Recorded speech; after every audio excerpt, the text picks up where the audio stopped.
This evening we have myself, Councillor Reid, Deputy Mayor Councillor Westwood, Councillor Bastone, Councillor Cordova, Councillor Fox, Councillor Gladwright, Councillor Grace, and I believe shortly we will have Councillor Street, who did indicate he was stuck in traffic. We do have apologies this evening from Councillor Midgley and Councillor Wass. Our staff in attendance this evening, we have the General Manager, Mr Arnold, the Chief Financial Officer, Mr Breen, the Director of Engineering Services, Mr Reeve, the Director of Environment, Development and Community Services, Dr Stevenson, the Manager of Finance, Mr Jones, our Media and Communications Advisor, Ms Adams, and our Executive Assistant, Mrs Morton. Our declarations of interest. Does any councillor have a declaration of interest? No? There is only one item on the agenda tonight, being a special council meeting to consider the budget. So we have item 6.1, operational and capital budgets and rates resolution for 2022-23, with a recommendation on page 6. I'm looking for a mover and a seconder, please. Moved, Councillor Westwood. Seconded, Councillor Gladwright. Councillor Westwood. Thank you, Mayor. We have before us this evening Council's proposed operational budget and capital works budget for the upcoming 2022-23 financial year for our consideration. The budget has been put together based on a long-term financial plan, a 10-year plan that councillors approved last month in May. And this long-term financial plan provides a pathway for us to deliver a sustainable underlying surplus from 2022-23. I'm very proud of the work that this council has done over the last, 3.5 years of my term, and in the lead up before that, we have made some very careful, very what I think are responsible financial decisions. They haven't always been easy. And consensus budgeting in itself is not easy.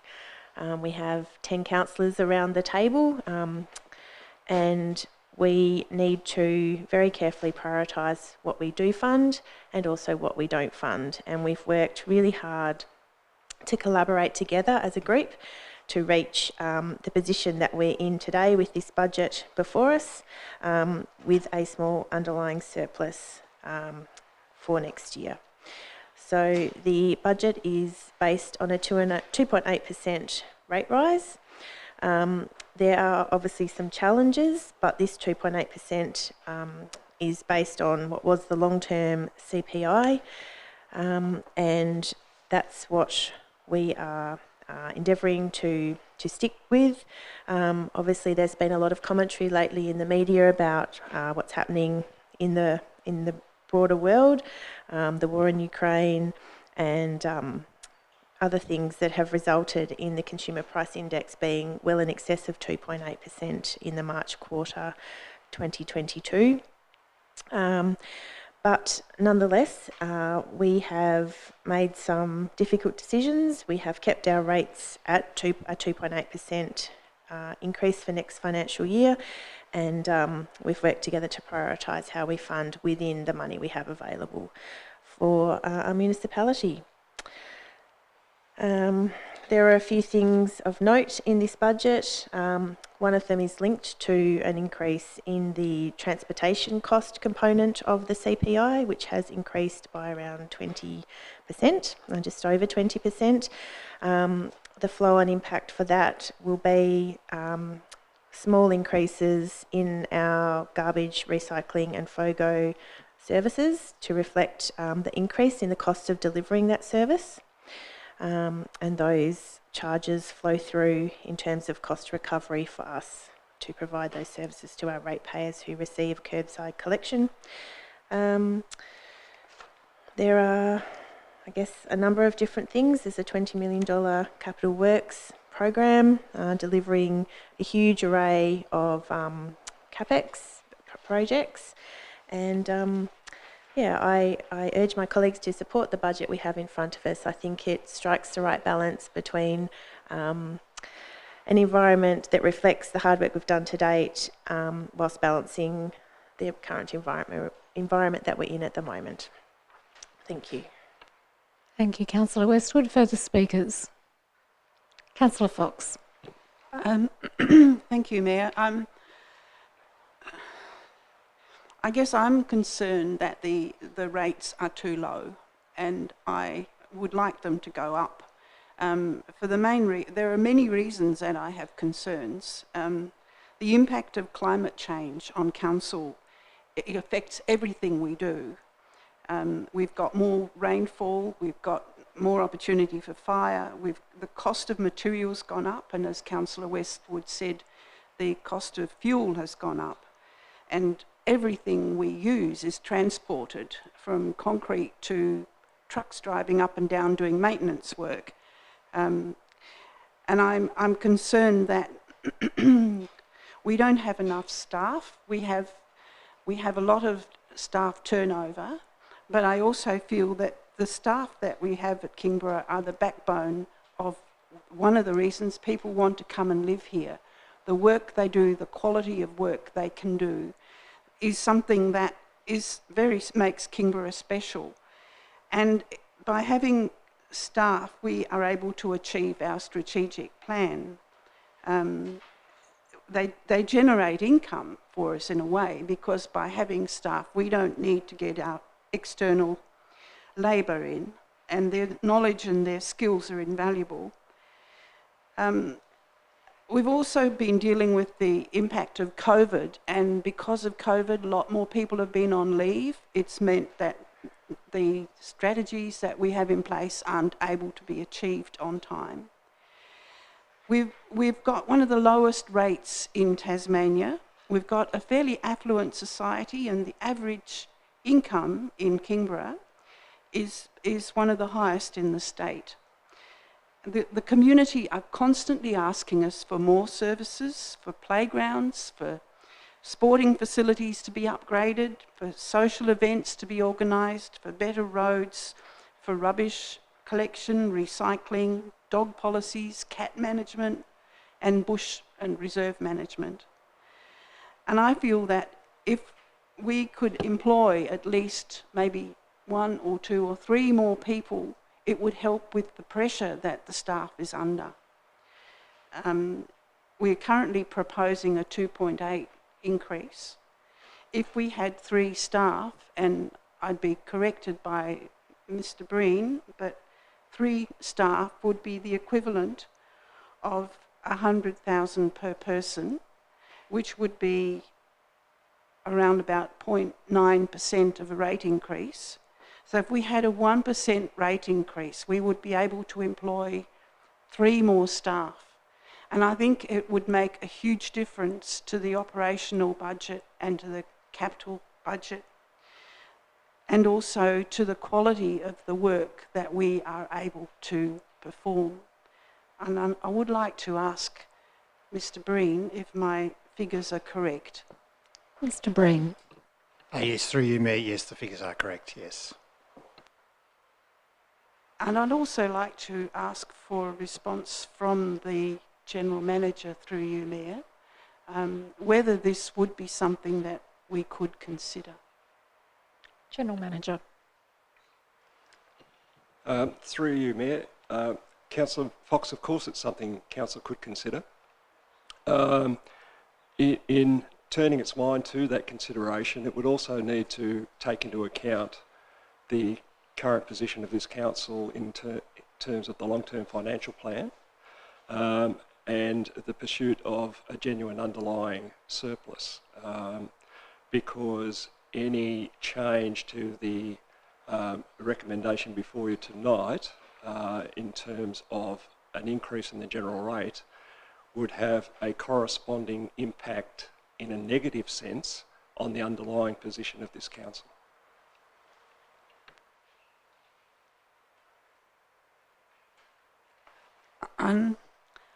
I guess I have a question about the underlying surplus. We have been getting dividends from TasWater, and I guess also we're having a revaluation that's coming in.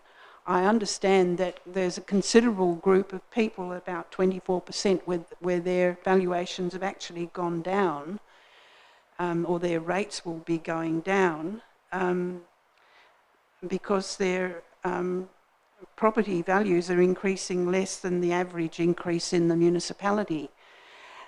But I guess other people, their rates are probably going to go up because of the valuation situation. But at the same time, I'm just wondering how that is going to impact on our surplus. So can I just clarify there, because there is some misunderstanding within the community about the impact of valuations on council rates. Basically, when the valuations are done, there is the same size of the pie is just divided up differently. So there is no additional income that council receives as a result of the valuations. It just means adjustments for individual ratepayers. And as you've already mentioned, 24% will go down, but the other people will see an increase in their rates as a result of the valuations. But there's no windfall as such to council. Oh, okay. Thank you. Further speakers? Councillor Bastogne.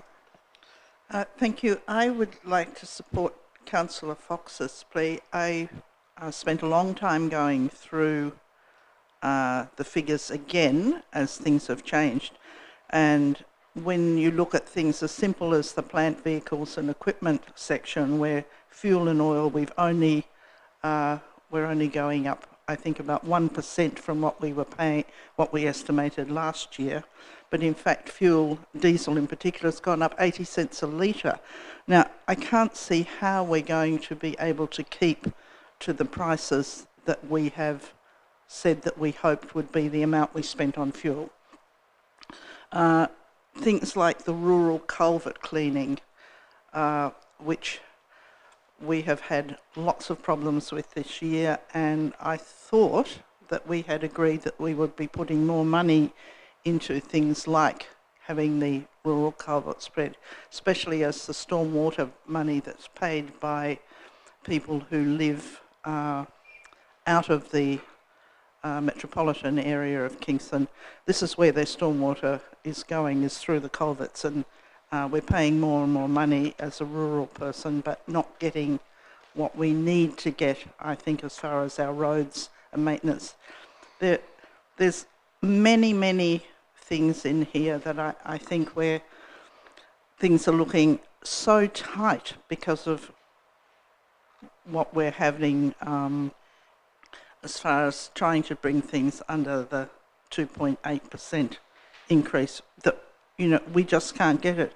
And there's another question I would like to ask, and that is, there's a new fee that has gone on to some parts of the some different departments, which I haven't seen before, so I'm wondering if, through you, Mayor, if the General Manager will be able to tell me what they are. Why do some departments now have to pay for water and sewerage and other departments don't, as a separate line item? So previously, the majority of those costs were sitting in the property section, property section, and to accurately reflect now the actual areas where those charges sit, they've been broken down into the appropriate departments. Okay, so some departments don't pay though. Mr. Breen. Yeah, through you, Mayor. So generally what we try and do is allocate costs where they're occurred within a particular department. For instance, I guess the sports centre would be a typical one where once we now have the capability of splitting the water costs into the various areas, we can directly allocate that. But for instance, a department like planning, it's just a general overall costs associated with this particular building, so that they haven't got separate charges themselves. Okay, and there's one other thing that there are many things I'd like to query, but I'm not going to spend ages tonight doing that. I'd like to know how much it's going to cost for people who don't have garbage collection service to take their garbage to Beretta. That's not mentioned anywhere in here. I'm wondering if that we know Mr. what that is, Reeve? Mr. Reeve. Mr. Reeve. Through you, Mayor. Off the top of my head, I'm not sure exactly the dollars, bearing in mind this went up through the fees and charges and was approved by Council just recently. But I understand that for the garbage coming in there, it's only a modest increase. I think it's about $1 or something extra. Okay. And we have one other thing I'd like to ask is for a sewerage upgrade on the depot, we have money set aside for that. But I thought that we had plans perhaps to move the depot. Very long-term plan as far as I know, Mr. Reeve. Yeah, through you, Mayor.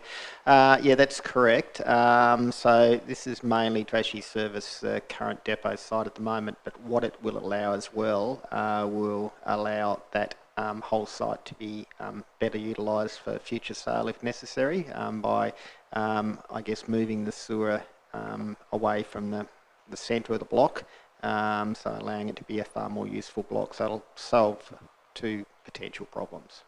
Okay, thank you. At the moment, that's all I've got to say. Did you want a response in relation to the fuel prices from Mr. Breen?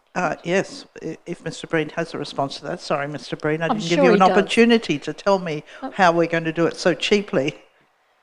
Yeah, through you, Mayor. Yeah, look, I think within the budget for the next year there will be a number of challenges, and certainly that one that you've picked out will be one of those challenges. Unfortunately, when we put the figures together, it was generally before we saw the significant price increases. So the challenge now around the plant area will be to say, well, are there any costs in other areas that we can minimise to offset what will most likely be an above budget allocation for fuel. So we will try and maintain it within that particular budget. Or how can we bring in a little more money to help pay for it? Councillor Grace. Only one question. As you're aware, I voted against the long-term financial plan. For these reasons, some of the questions are now being asked because we're in a no-man situation at the moment with fuel and goodness knows what, material cost escalating. We don't know in 6 months where we're going to be. Yep, no, you're absolutely correct, Councillor Grace. I think one of the things that will be very interesting is when we come to the mid-year budget review, and that'll be the opportunity for us to make any adjustments at that point if there are unexpected costs. So thank you. Next I have Councillor Gladwright.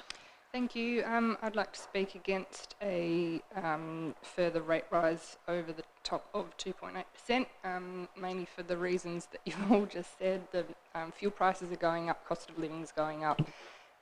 It's not a good idea to be putting extra pressure on our community. So I support the recommendation as it is, thank you. I'd like to acknowledge the 10 submissions that were made online for the draft budget. I note that all of the issues that were raised on those online submissions have either been costed or have been placed on the 5-year plan, so I think that's a really wonderful response there. With the survey results, the online survey that came out, a couple of things that I note there. The top 3 rated things were road construction and maintenance, stormwater drainage and rubbish collection, and I note that we're putting 20 million towards our capital works, so I think that's really wonderful, and we're responding really well to the community there.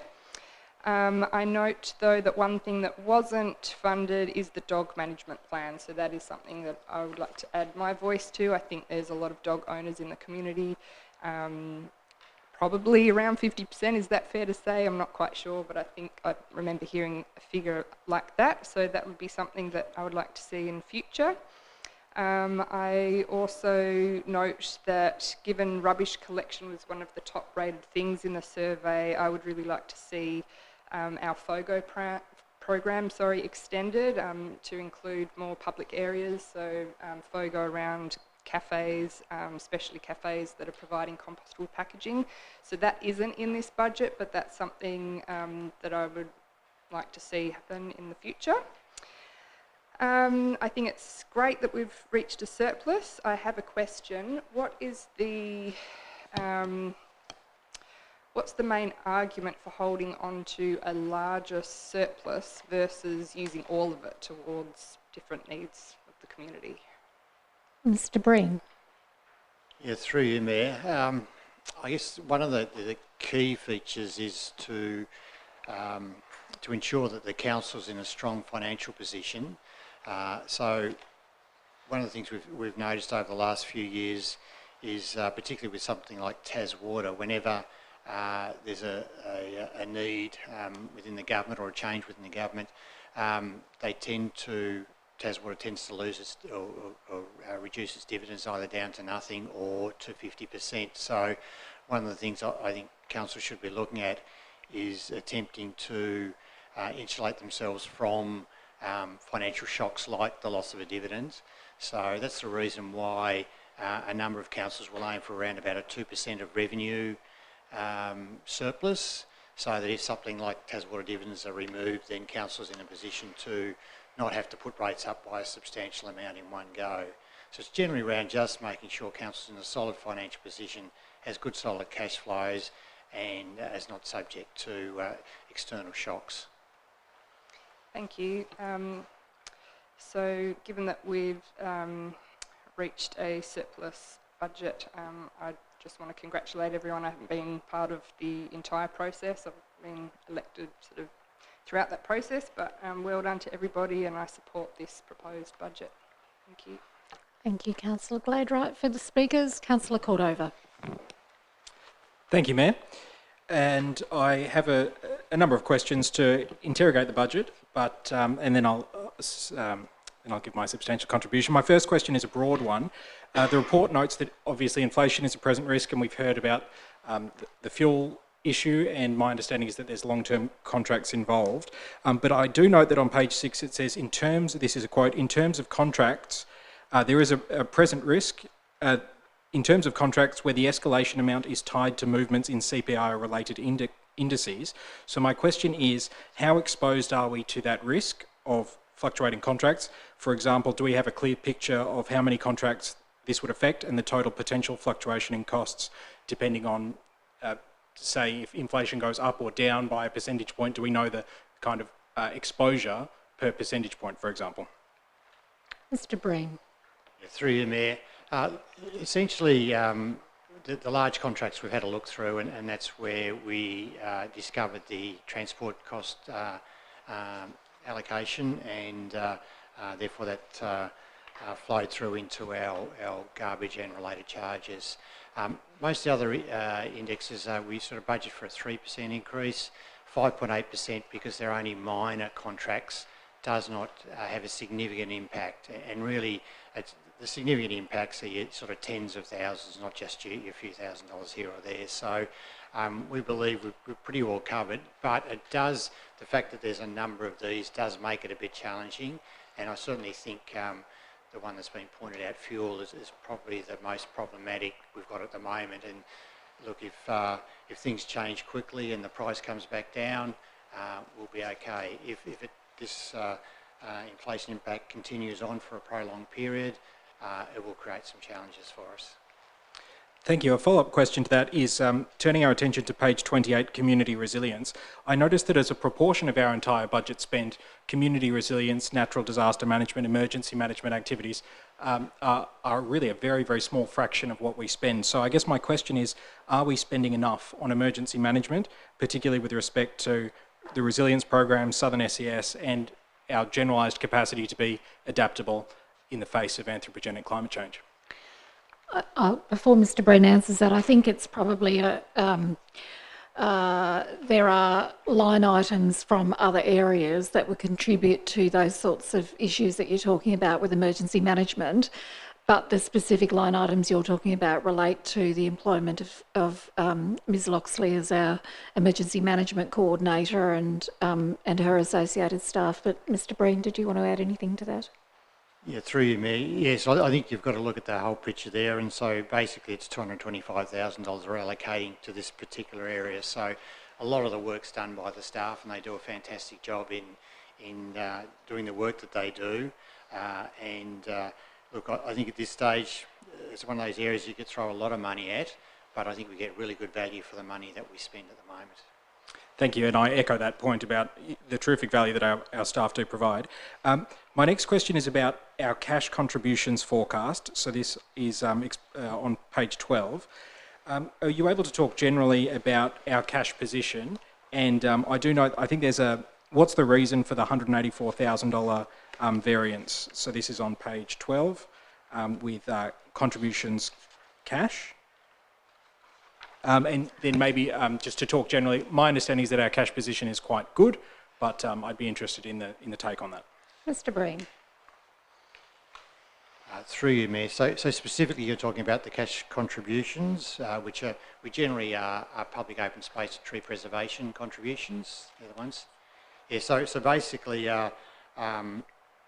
this financial year we received a significant one-off contribution associated with the Spring Farm pass, if you recall that. I think we had some discussions here at Council around that. So that's a sort of a one-off that won't be repeated again. So that's gone into our cash contributions. And the one I was talking about, sorry to interrupt, is just in the summary operating statement underneath. So in the income section underneath grants recurrent, it goes user fees, grants recurrent, and contributions cash. That's the one he was that's referring to. Yep. That's the one I'm talking to. So that's tree preservation and public open space reserves. Yeah.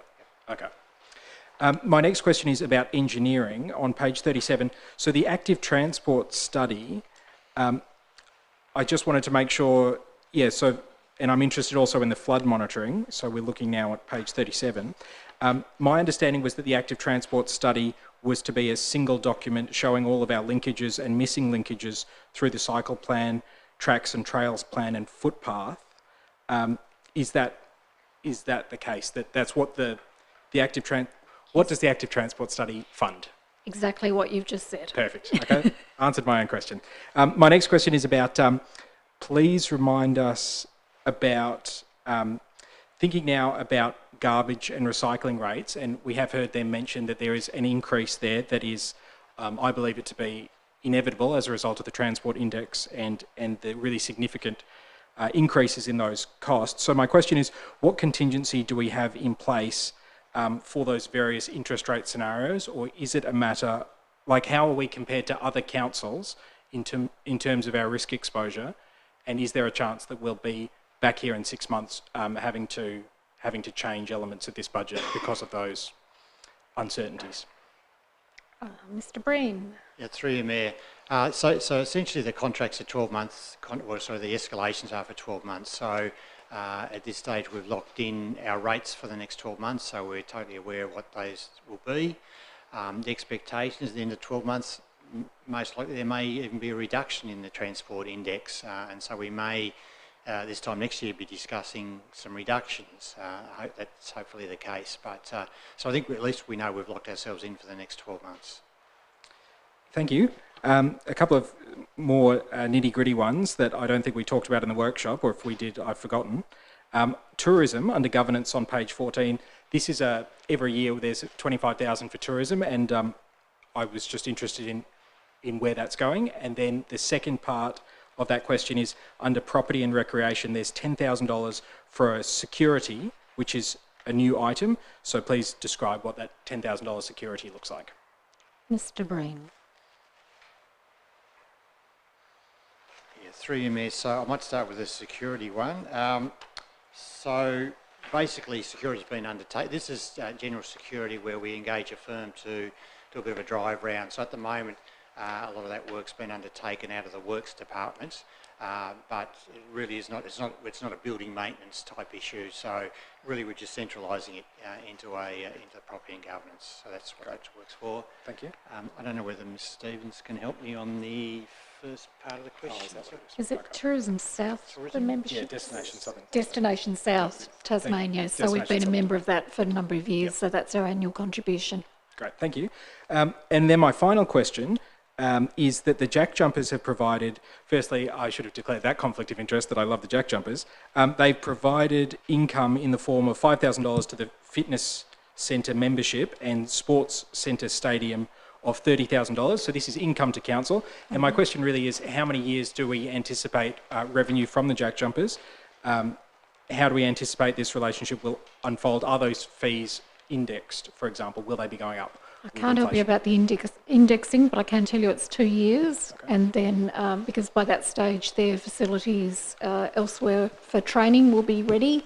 And you might also be aware that last year they received some funding to upgrade the office space at the Kingborough Sports Centre to accommodate their offices and treatment rooms and so on. And also they received funding from the state government to upgrade like the backboards to be competition standard for all their ferocious slam dunks that aren't normally done at the sports centre. And when they finish at the centre, then obviously we will be the beneficiary of retaining those facilities. So that's a win-win for the community as well as having a 2-year income stream. Thank you, that's great. And so that brings me to the end of my interrogation of the budget. I do have a contribution to make, but I'm happy to let somebody else speak and then come back, or you might as well keep going. So I would like to firstly thank the staff that have put so much into putting this together, and also all of those who contributed to putting together what I think is a fine piece of work, and particularly acknowledge the work of our Chief Financial Officer, Mr. Breen, and of course those people who provided submissions. A big piece of this has been community consultation and participatory budgeting, and so I do thank all those people who took the time and the trouble to make their contribution, and I was really enthused by the level of attention that council actually gave those submissions. There's no point doing submissions if council doesn't listen, but I'm really pleased that there were these robust workshops that took place. We have come back to this budget a number of times, a number of different iterations, and I do hope that the community understands that certainly from my perspective we are doing our absolute utmost to make sure that this is a two-way conversation and not a one-way conversation. I'd also like to acknowledge the incredible pressures on the community right now, whether you're a homeowner or whether you're a visitor to the municipality or whether you're a renter. People are going through a lot of hard times right now, and we've elucidated some of that. The most important issues that I determine for this council going forward in a long-term perspective are dealing with climate, reducing waste to landfill, environmental management with issues such as cat management and weed control, stormwater mitigation, managing stormwater, and active transport to help us become a healthier and happier community with activated, clean, green streets. I encourage councillors, therefore, to vote in favour of this budget. We have, as I mentioned, done a number of workshops, and our consultation, we've made changes along the way. There is a risk here that is named up that if these budget estimates are not approved within the anticipated timeframe, then it may not be possible to issue those rate notices in sufficient time to comply with the normal deadline for the first rating instalment. And so basically what I'm trying to say is time is of the essence. We've been through this consultation process now, we've been through this development, and it's now time, I think, to pass this budget. There was uncertainty around the Taswater dividend. Pleasingly, that is coming through in full, or that's the expectation at this stage.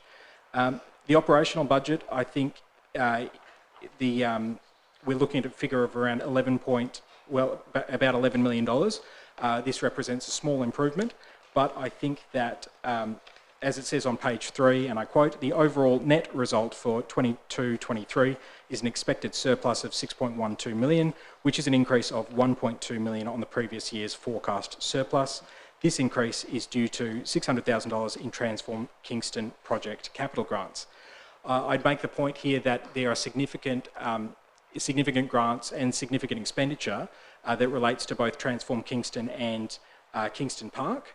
And when it comes to rates and charges, waste collection and stormwater, as we've heard, that I believe that this budget is striking the right balance. We can't charge people too much because we're in a difficult time, but we also need to make sure that we keep the community at the heart of everything we do and provide the services that people expect. I was interested in the capital works budget and I think this was defined well, that we are trying to strike a balance between a need to focus capital investment into replacement and rehabilitation, repairing the assets, the infrastructure assets that we already have. We have to balance that on the one hand with needing to upgrade our assets and have new assets in order to cater for a growing population. We have been receiving so many people into Kingborough, which is a great thing, but it's a double-edged sword that we need to make sure that as a council we prepare for that. And again, I think that this budget does strike a good balance between the need to repair and rehabilitate against the need to upgrade works to support a growing population.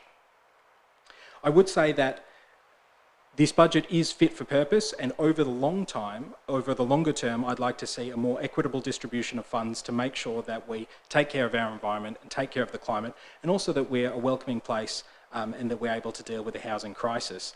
Right now, we see these enormous investments into the Kingston CBD, and we need to make sure that we have a more equitable distribution throughout the municipality.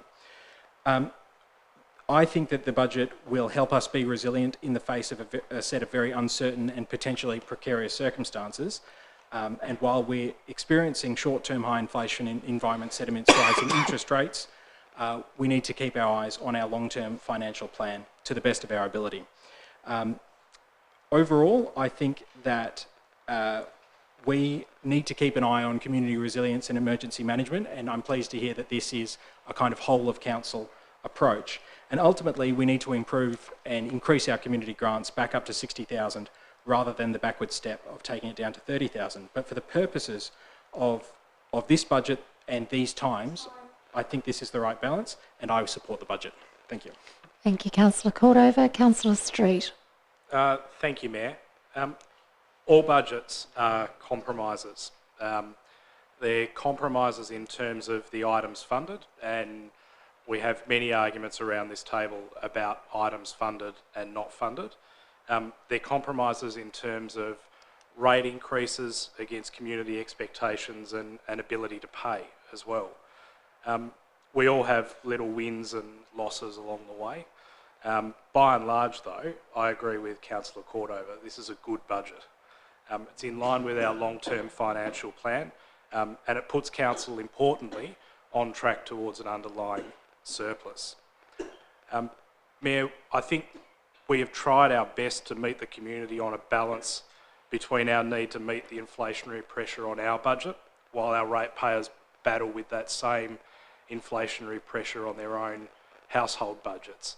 And I think it's a mark of the serious consideration and effort that councillors and staff have put into this budget that a common theme around the table tonight has been that balance. And Mayor, given the commentary around rate increases amongst other Tasmanian councils over the last few weeks, I would say that we've done a remarkably good job of finding that balance, far better than many of our counterparts.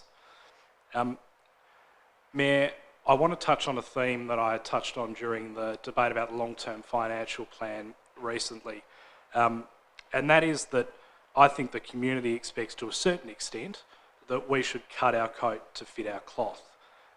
It's easy to say that rates ought to be higher and that people are able to pay more because Kingborough is an affluent area. But Mayor, average income is only one measure of the community's ability to pay increased rates. And on that topic, I implore my colleagues who say that we should have higher rates, and I recognise that those voices are a minority, but nonetheless, I do implore those colleagues who want rates to be higher to remember that an average income is just that, and that there are as many people in our community earning far less than the average income than there are earning more. Kingborough's reality is that we also have a massive proportion of our community in young families. Both parents, a single parent, working no doubt, and when those double income families are living in our community, they do pump up our average income, but they're doing that to get by. They're not doing that because they think that we could use the extra money. So I say again what I said when we did debate that long-term financial plan some weeks ago now, and that's that our rates income is not drawn from a fictional pool of wealth. It's pulled from the pay packets of our ratepayers, many of whom are battling to get by at the moment. And that's not to say that it's unreasonable for us to raise rates. It is, after all, it's the only lever that we have. We can't run the deficit budgets of state and federal government. What is reasonable, though, is that when we ask the community to dip into their pockets again for us to meet the inflationary pressure on our budget, we make sure, like I said, that we're cutting our coat to fit our cloth, and we only take what we reasonably need to provide the services that they expect we provide. So again, I thank staff for the enormous effort that's gone into putting together this budget. I do that sincerely. I thank my colleagues for the work around this table over many weeks to come to the outcome that we've come to. Like I say, we all have our little wins and little losses during a budget process, but by and large, this is a good budget and it ought to be supported. Thank you, Councillor Street. Councillor Grace, you've only asked a question. Did you want to make a contribution? Mayor, I could make a lot, but I won't. I will not support the increases.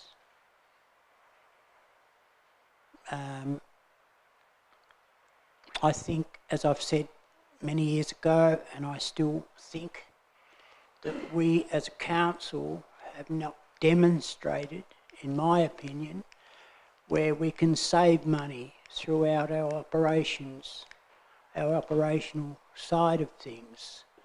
And until this council does that, I will continue to vote against rates increases, because we haven't spent our capital works program. We haven't looked like spending it. Mayor, I could go on about the cost and charges against plant and equipment we have for our workforce. I believe that some of those costs for our plant is extraordinary. In a lot of cases, maybe we should be hiring rather than buying. But thank you for the opportunity, Mayor. I appreciate that. Thank you, Councillor Grace. Before I hand over to the Deputy Mayor who moved the motion to sum up, I just wanted to place on record a few words. Firstly is sincere thanks to councillors and staff for the work that's got into this budget. It's something the community probably isn't aware of, but we start this process as long ago as sort of towards the end of last year, when we start thinking about capital projects that have been raised with us by community members, and they get put into a list, and then we have workshop after workshop. And I personally thought that the workshop that we had this year was very, very constructive. The way that we even got the good old whiteboard out, and there was a real sense of trying to achieve the best that we could for the community with the money that we had allocated to us. And it did mean at the end of the day that not everybody got everything on their wish list, but we then got some other things. And I think the important thing is that we endorsed 4 weeks ago a long-term financial plan, and that financial plan is about good governance and transparency and accountability to our community. And we have stuck to that plan in what we're presenting tonight. And what that will enable us to do in the future is to deliver an underlying surplus, provided things stay relatively on track and we don't have, a random pandemic again or something unexpected that we can't predict at this stage.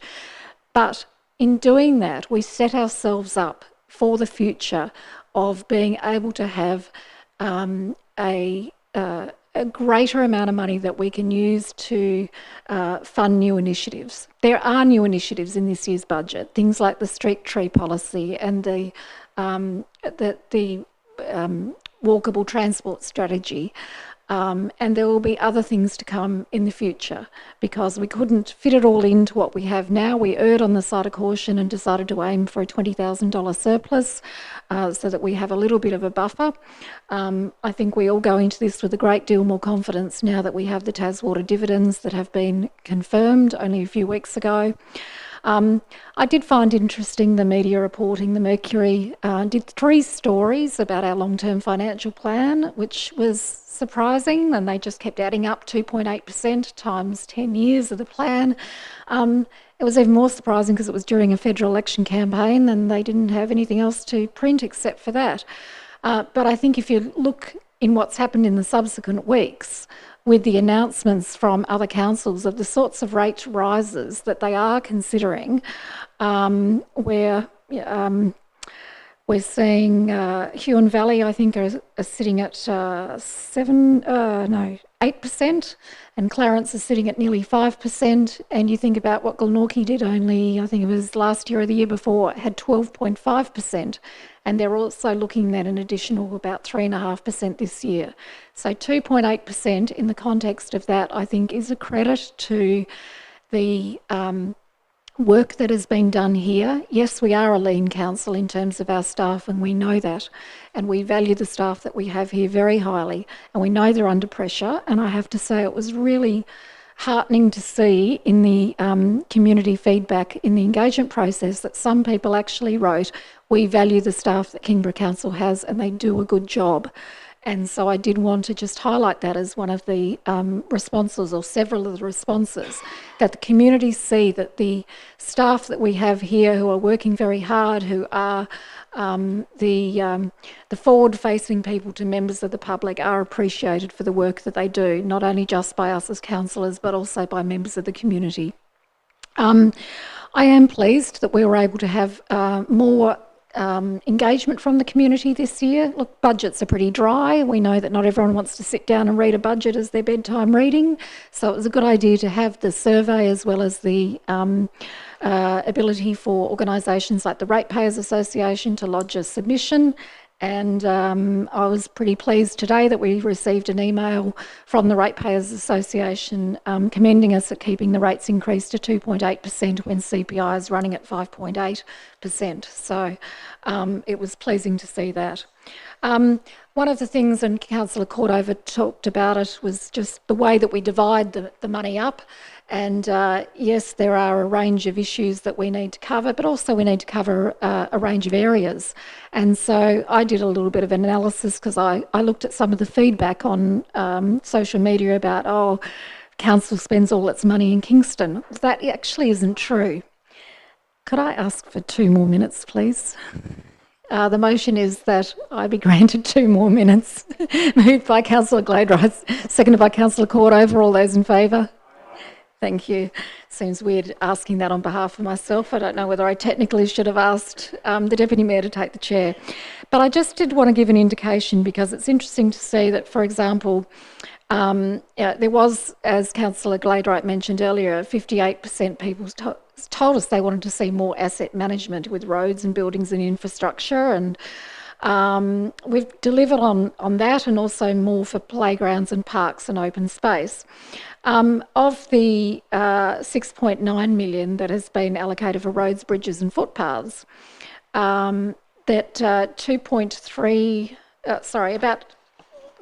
got my figures right here, over 2.6 million is being spent outside of Kingston and Blackmans Bay. We are spreading those projects around. For example, there's 4 in Margate, there's 2 on Bruny Island, and there's others elsewhere. And likewise with upgrades to public toilets and playgrounds and other public infrastructure, it's not just happening in Kingston. So we are trying to ensure that every corner of the community is being looked after and recognises the diverse geography that we do have here in Kingborough. So thank you again to everyone who has contributed to this, to members of the community who have been involved, but also, as I said, to the staff. But I also thank the councillors and also our 2 councillors who aren't here this evening for the way that we were able to have the discussions this year, have a really productive workshop, and I think have a good outcome for not only council but for our community as well. So with that, I'll hand over to the Deputy Mayor to sum up. Thank you, Mayor. There's not a lot that I need to add, I don't think. Just to reiterate the sentiment that it isn't easy to develop the budget every year. It is a long, lengthy process, and you know, what you see here tonight really only scratches the surface. We do have workshops, there's a lot of consultation, there's a lot of engagement with community groups, and a lot of discussion amongst ourselves with the staff to try and determine how to prioritise the money we have. We do sit here and represent nearly 40,000 people.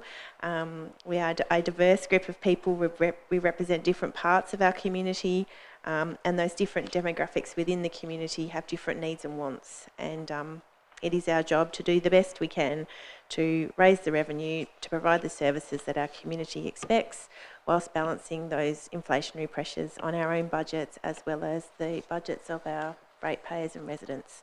So thank you to the staff for all the hard work that's gone into tonight's budget that we have in front of us. I do urge my colleagues to support the budget and hope that 2022-23 is a little bit more stable than we have seen financially over the last couple of years. Thank you, Councillor Westwood. I'm going to put the motion now. It was moved by Councillor Westwood, seconded by Councillor Gladwright. It is as printed on pages 6 to 8 of the agenda. It has 20 sections to it. All those in favour? Against?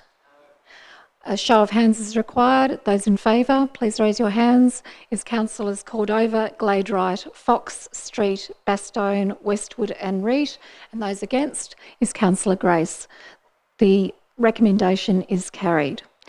That brings us to the end of the agenda for this evening. That was a short and sharp meeting. So at 6:22 p.m, thank you to everybody who has been watching along at home, to members of our public gallery for being here this evening. Thank you to councillors and staff, and I declare the meeting closed. Good evening.